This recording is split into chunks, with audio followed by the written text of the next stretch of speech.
Hi, my name's Phil. I like talking about politics. And after President Trump ordered 25% tariffs on Canadian imports, amongst others, Canada's former finance minister, Chrystia Freeland, has said her state should retaliate by targeting Trump's billionaire buddies, starting with 100% tariffs on Teslas. Now, in this video, I'd like to explain why this general approach, I think, is the best way to respond to tariffs and the reason why the EU have benefited from similar moves in the past. But first, for daily political commentary, please hit the subscribe button to stay notified. So, even Ronald Reagan once said that hitting your friends with tariffs is stupid. This is not only because it weakens political bonds in a world which is still as polarised now as it was during his time in office, so alliance is very important, but you hurt economic bonds as well. The tariffs which Trump is applying will harm the US economy. Now, very briefly, when you apply large tariffs to imports, you just make the cost of the goods affected more expensive. Remember, there's a reason customers are buying these imports.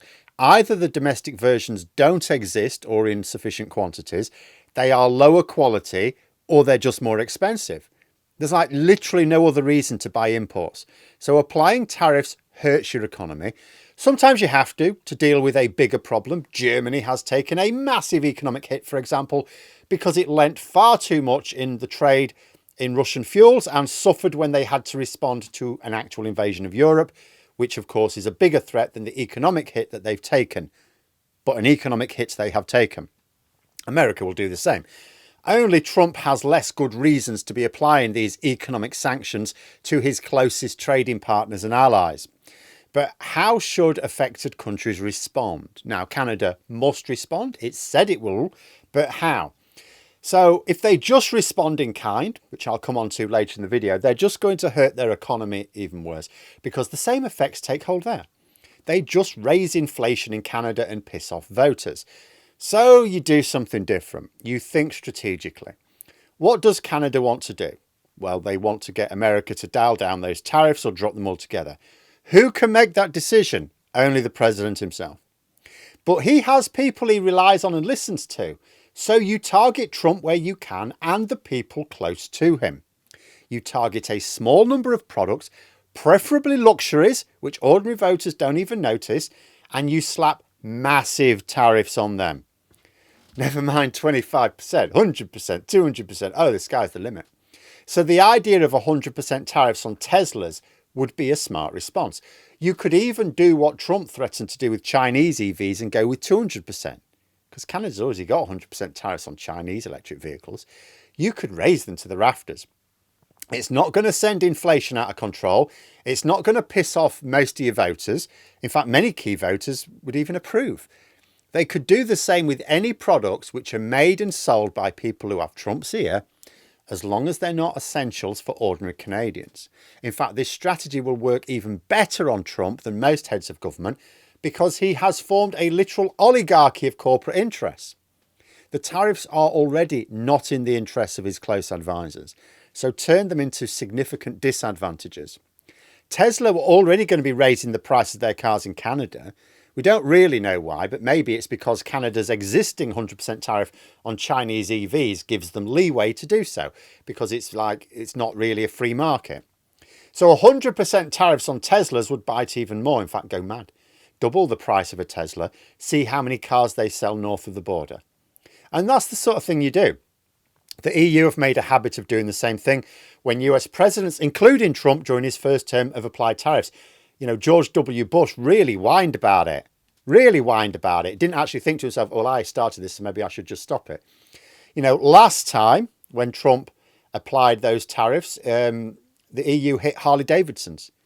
Now, that's not going to move the needle on inflation in the single market. Luxury products, hardly anyone buys them. But built in the backyard of a senior Republican, and the news caused them to announce a shift in production to Europe.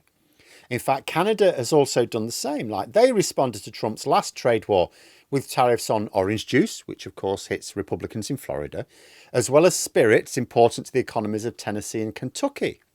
So Canada's no stranger to this game. No point in applying the sort of blanket tariffs that Trump is clumsily messing with. You know, if you hurt a local economy, let's say you hit products coming from California, what does that gain you? They've got no political influence right now. You gain nothing. You just hurt economic ties both ways. Target the economies which matter to the president or to those on whom the president relies. You hurt those who have skin in the game in a way which minimises the harm to your own citizens who, as recent elections have shown, do not reward governments for high inflation. Now, it has been suggested that this tactic might be less effective for Trump's second term because he cannot stand for election again. So he doesn't have the numbers in Congress to change the rules. So arguably he no longer has to care about elections. And so how much he cares about public opinion has lessened. So, and I totally get the point. I've made the point myself in the past. But I would also counter that Trump still needs people to get things done in the here and now. Not everything he can do via executive orders. He doesn't want to live like a king for 4 more years, only to find himself facing the judicial system again once he no longer is protected. He needs to use his time to keep himself permanently out of prison. For that, he's surely going to need allies in Congress. He's going to need Congress to pass things. His theoretical majority there is quite thin and almost certainly time limited. He also listens to a group of billionaires around him who will not like to see the value of their shares go down because other countries are hitting their products with massive tariffs. Like, imagine the impact if not just Canada, but the EU hits Teslas with 100% or even 200% tariffs. What will that do to not just sales, but as a result, the value of Tesla shares?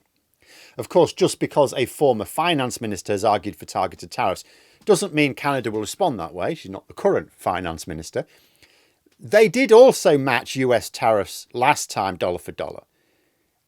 But that is hard to do in a way which doesn't hurt your own economy. Like I see from the BBC, a lot of people, including business owners apparently in Canada, want to see that dollar for dollar response again.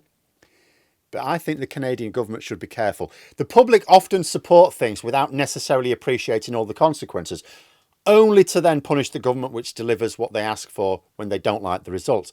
All those Conservatives who supported Brexit back in the day, all those Conservatives who supported Brexit, how many of them now think it ended up working out well for them? You know, there's no reason to suppose Trump will back down quickly, no matter what Canada or others do, although at the very end, I have got one way in which he could, but it's a bit extreme. You know, but generally speaking, he doesn't give a crap about the US economy. He doesn't give a crap about the living standards of ordinary Americans, only his own wealth. So the ideal response would be to target that and his power base.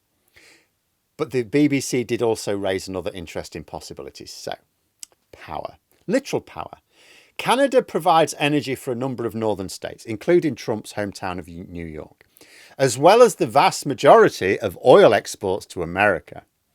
Trump recognised the damage that high tariffs on Canadian oil would do. I talked before about the fact, he was talking about 25% tariffs on Canadian imports, and he was thinking, oh, maybe not oil, right? In the end, he's applied tariffs to Canadian oil, but 10%. Now, one senior Canadian politician, Doug Ford, has apparently called for a block on exports altogether.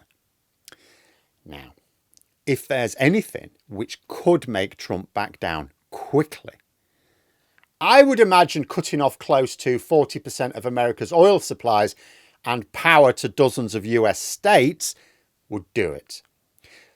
Could the Canadian economy take it? Both politically and financially. Now, that I'm not sure about. But if they could, and this is a proper nuclear option, that would definitely panic Trump. There's no way he would not have to back down.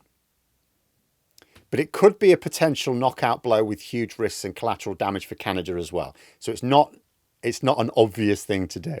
It's very much a last resort, I would suggest. Maybe the safest option is just taxing the shit out of luxury products that are made by Trump's closest allies. Make their sales and therefore share value go down. But there we are. Those are my thoughts. Let me know yours in the comments below. If you've enjoyed the video, please click the like button, subscribe for further content. If you'd like to support the channel further, you can click the join button for memberships. Thanks for watching, and until next time, I'll see you later.